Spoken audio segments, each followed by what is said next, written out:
दोस्तों, इतिहास के सबसे क्रूर और दुष्ट लोगों की जब बात होती है तो ऐसे में हमारे दिमाग के अंदर कभी किसी महिला का ख्याल नहीं आता है, क्योंकि महिलाओं को हमेशा से ही प्यार और विनम्रता का प्रतीक माना जाता है। हालांकि दुनिया की हर एक महिला विनम्र स्वभाव की हो, ऐसा होना भी संभव नहीं है। और आज की हमारी इस वीडियो में हम आपको इतिहास की कुछ ऐसी ही दुष्ट महिलाओं के बारे में बताने वाले हैं जिन्होंने क्रूरता और हत्या जैसे घिनौने काम के मामले में दुनिया के बड़े से बड़े तानाशाहों को भी पीछे छोड़ दिया था। तो चलिए अब बिना देर किए इस वीडियो को शुरू करते हैं। Number 8, Mary first of England. दोस्तों, इंग्लैंड की रानी मैरी द फर्स्ट 18 फरवरी सन 1516 को इंग्लैंड के राजघराने में पैदा हुई थी, जिसको मैरी ट्यूडर के नाम से भी जाना जाता है। मैरी इंग्लैंड और आयरलैंड की राजगद्दी पर साल 1553 में बैठी थी और उसका ये शासन 1558 में उसकी मौत होने तक चला था। हालांकि वह सिर्फ 5 साल के लिए इंग्लैंड की रानी बनी थी, लेकिन इन 5 सालों में उसने ऐसा आतंक मचाया कि आज उसको इतिहास की सबसे क्रूर और सनकी रानियों में शुमार किया जाता है। वह इंग्लैंड के राजा हेनरी द 8th और उनकी पहली पत्नी कैथरीन ऑफ एरागॉन की पहली और एकमात्र जीवित बचने वाली संतान थी। मैरी ने अपने शासन में लोगों पर इतना जुल्म किया कि इतिहास में आज उसका नाम ब्लडी मैरी के नाम से लिखा जाता है। दरअसल मैरी कैथोलिक धर्म को मानने वाली एक कट्टर धार्मिक महिला थी। वह अपने पिता के शासन के कारण इंग्लैंड से खत्म होते जा रहे कैथोलिक धर्म की वजह से काफी चिंता में रहती थी। इसलिए जब वह राजगद्दी पर बैठी तो उसने सबसे पहले इंग्लैंड के अंदर कैथोलिक धर्म को वापस लाने का प्रयास शुरू किया। और दोस्तों, उसके इस काम में जो भी व्यक्ति रुकावट डालता था वह उसको जिंदा ही आग में डलवा दिया करती थी। बताया जाता है कि अपने 5 साल के कार्यकाल के दौरान मैरी ने 300 से ज्यादा प्रोटेस्टेंट को जिंदा जला दिया था। और दोस्तों, यही वजह है कि आज उसको इतिहास की सबसे क्रूर महिलाओं में शुमार किया जाता है। Number 7, Elizabeth Bathory. दोस्तों, Hungarian noble women Elizabeth Bathory इतिहास की सबसे कुख्यात महिला कातिल मानी जाती है। यहाँ तक कि Guinness book of world record में भी एलिजाबेथ बैथरी का नाम महिला सीरियल किलर्स के लिस्ट में सबसे ऊपर आता है। आपको जानकर हैरानी होगी कि एलिजाबेथ ने सन 1590 से 1610 के बीच लगभग 650 लड़कियों को मौत की नींद सुला दिया था। इस खूंखार महिला का जन्म सन 1560 में हंगरी के मशहूर परिवार बैथरी खानदान में हुआ था। एलिजाबेथ के बारे में ये कहा जाता है कि वह कम उम्र की किसान लड़कियों को अपना शिकार बनाती थी। वह उन लड़कियों को मारने से पहले उन्हें पीटकर और उनकी हड्डियां तोड़कर उन्हें टॉर्चर करती थी। कुछ लड़कियां जो उसके टॉर्चर से किसी तरह जिंदा बच गई थी, उन्होंने जब उसके खिलाफ गवाही देना शुरू किया तब जाकर उसका असली हैवानी चेहरा लोगों के सामने आया। लेकिन पुख्ता सबूत होने के बावजूद भी उसके खिलाफ कभी मुकदमा शुरू नहीं किया जा सका। कहा जाता है कि बड़े परिवार से होने की वजह से उसको सजा नहीं दी गई थी, लेकिन बाद में उसको किले के अंदर ही कैद कर दिया गया और इसी कैद में रहते हुए सन 1614 में उसकी मौत हो गई। Number 6, Amelia Dyer. दोस्तों, अब हम आपको एक ऐसी कातिल के बारे में बताने वाले हैं जिसकी स्टोरी सुनकर आपकी रूह तक कांप सकती है, क्योंकि एमेलिया डायर नाम की ये औरत पुरुषों और महिलाओं का कत्ल नहीं करती थी, बल्कि ये सनकी औरत नवजात बच्चों को अपना शिकार बनाती थी। एमेलिया डायर का जन्म विक्टोरियन पीरियड के दौरान सन 1836 में इंग्लैंड के ब्रिस्टल में हुआ था। वह एक ट्रेंड नर्स थी जिसने 1869 में विधवा होने के बाद बेबी फार्मिंग का काम शुरू किया था। जो लोग नहीं जानते उन्हें हम बता दें कि लोगों के अनचाहे नवजात बच्चों को पालना ही बेबी फार्मिंग कहलाता है। इस तरह ज्यादातर वो महिलाएं अपने बच्चों को दान दे देती हैं जो कम उम्र में बिना शादी किए मां बन जाती हैं। इन बच्चों को पालने के बदले में लोग एमेलिया को अच्छी खासी रकम भी देते थे, लेकिन काफी बाद में पता चला कि एमेलिया लोगों से उनके बच्चों को लेकर उन्हें पालने के बजाय मौत की नींद सुला देती थी। और वह जिस बेदर्दी से उन बच्चों की जान लेती थी, दोस्तों, उसको यहाँ पर बता पाना संभव नहीं है। आपको जानकर काफी हैरानी होगी कि वह 30 साल से ज्यादा समय तक इसी तरह बच्चों की हत्याएं करती रही। आखिरकार सन 1896 में एक बच्चे की बॉडी को थेम्स नदी में मिलने के बाद एमेलिया को गिरफ्तार कर लिया गया और इसके बाद आरोप सिद्ध होने पर 10 जून 1896 के दिन उसको फांसी पर लटका दिया गया। बताया जाता है कि उसने कुल 400 से ज्यादा बच्चों का कत्ल किया था। नंबर 5, कार्ला होमोल्का। दोस्तों, कार्ला होमोल्का नाम की इस महिला की कहानी बेहद चौंकाने वाली है। 4 मई 1970 को कनाडा के ओंटारियो में जन्मी कार्ला ने अपने पति पॉल बर्नांडो के साथ मिलकर 3 नाबालिग लड़कियों की हत्या कर दी थी। हैरानी की बात यह थी कि कार्ला और उसके पति ने जिन 3 लड़कियों को अपना शिकार बनाया उसमें एक कार्ला की अपनी सगी बहन भी थी, यानी इस सनकी महिला ने खुद ही अपनी छोटी बहन की जान ले ली थी। इन दोनों पति पत्नी ने ये कत्ल 1990 से 1992 के बीच किए थे, जिसके बाद 1993 में इन दोनों को गिरफ्तार कर लिया गया। पुलिस की पूछताछ के दौरान कार्ला लगातार ये बात कहती रही कि उसका पति उसको मारता पीटता था और उसने इन मर्डर्स में अपने पति का साथ उसके जबरदस्ती करने की वजह से दिया था। पुलिस को कार्ला की बातों पर विश्वास हो गया और इसी बीच कार्ला ने पुलिस के साथ एक डील साइन की।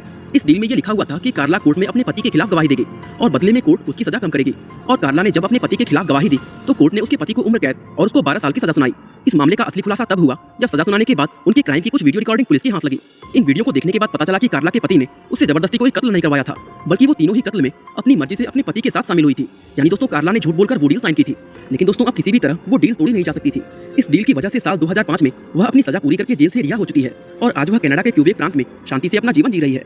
दोस्तों, कार्ला की उस डील को कैनेडियन प्रेस के द्वारा डील विद द डेविल का नाम दिया गया था। नंबर 4, आइलीन वियोनॉर्स। दोस्तों, जब भी हम लोग दुनिया के खूंखार कातिल की बात करते हैं तो हमारे दिमाग में किसी महिला का ख्याल नहीं आता, लेकिन अब हम आपको एक ऐसी महिला कातिल के बारे में बताने जा रहे हैं जिसको अमेरिकन हिस्ट्री के सबसे खतरनाक कातिल में शुमार किया जाता है। इस महिला का नाम आइलीन वियोनॉर्स था, जो 29 फरवरी 1956 को अमेरिका के मिशिगन में पैदा हुई थी।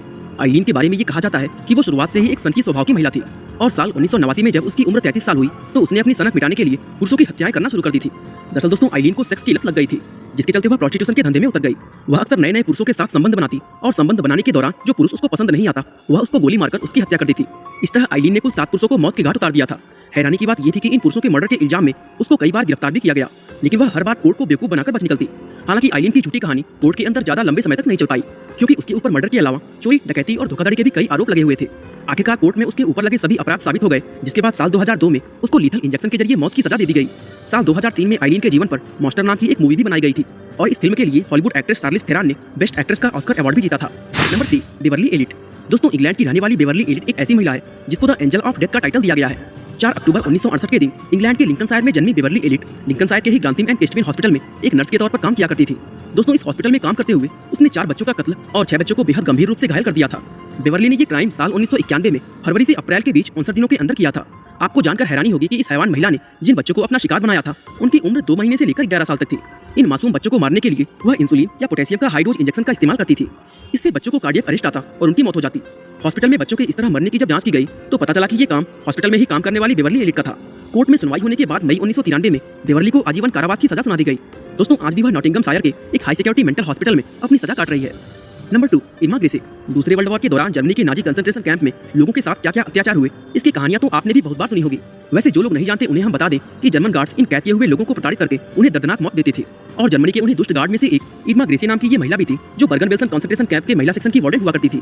दोस्तों, इर्मा ग्रेसे अपनी दुष्टता के लिए काफी प्रसिद्ध थी। उसके इसी क्रूरता भरे स्वभाव के कारण उसे द बीस्ट ऑफ बेल्सियन का टाइटल दिया गया था। साल 1945 में युद्ध खत्म होने के बाद उसको गिरफ्तार करके उस पर मुकदमा चलाया गया। इर्मा ग्रेसे ने इतने ज्यादा लोगों की जान ली थी कि उसको मौत के अलावा कोई और सजा नहीं दिया जा सकता था। और दोस्तों, 13 दिसंबर 1945 के दिन उसको फांसी पर लटका दिया गया। Number 1, Ilse Koch. साल 1906 में जर्मनी के ड्रेसडेन शहर में जन्मी इल्से कोक बुचेनवाल्ड और मजदान एक कंसंट्रेशन कैंप के कमांडेंट कार्ल ऑटो कोक की पत्नी थी।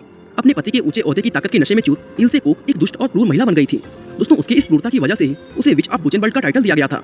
बताया जाता है कि जिस भी कैदी के शरीर पर कोई टैटू बना होता था तो इल्से के ऑर्डर पर उसका कत्ल कर दिया जाता था। मरने के बाद इल्से उस कैदी के शरीर से टैटू वाले हिस्से को काटकर अपने पास रख लेती थी। दरअसल इन टैटूज से वह अलग अलग कलाकृतियां जैसे नाइट लैंप और ग्लव्स आदि बनवाती थी।